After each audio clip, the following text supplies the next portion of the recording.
M23 rebels say they're preparing to give up control of the provincial capital of Goma, although U.S. officials say it's too soon to determine whether that movement's a withdrawal or simply a military redeployment. At the State Department, with African Union Chair Nkosazana Dlamini-Zuma, U.S. Secretary of State Hillary Clinton says the only way forward for those rebels is to keep to the terms of a deal reached in Uganda. They must meet their commitments under the Kampala Accords to cease their attacks, withdraw from Goma, and pull back to the July lines.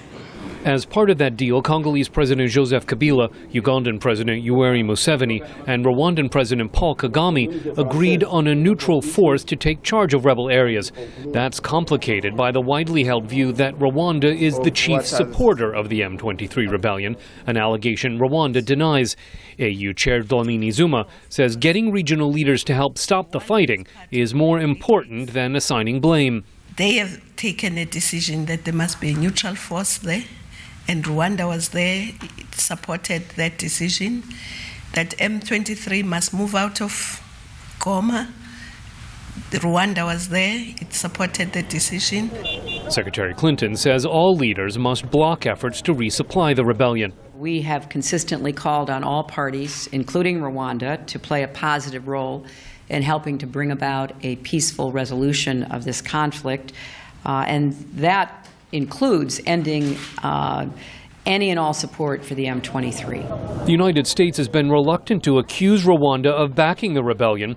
Human Rights Watch Deputy Washington Director Sarah Margon says it's time for the Obama administration to try a different approach. That strategy has failed. We've seen the M23 not only take over Goma, but we've seen them march north.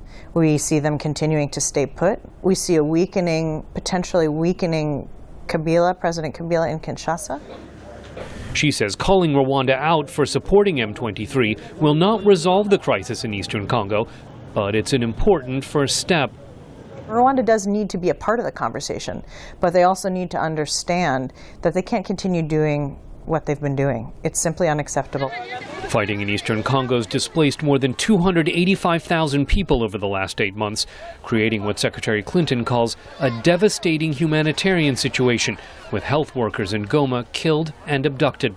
Scott Stearns, VOA News, the State Department.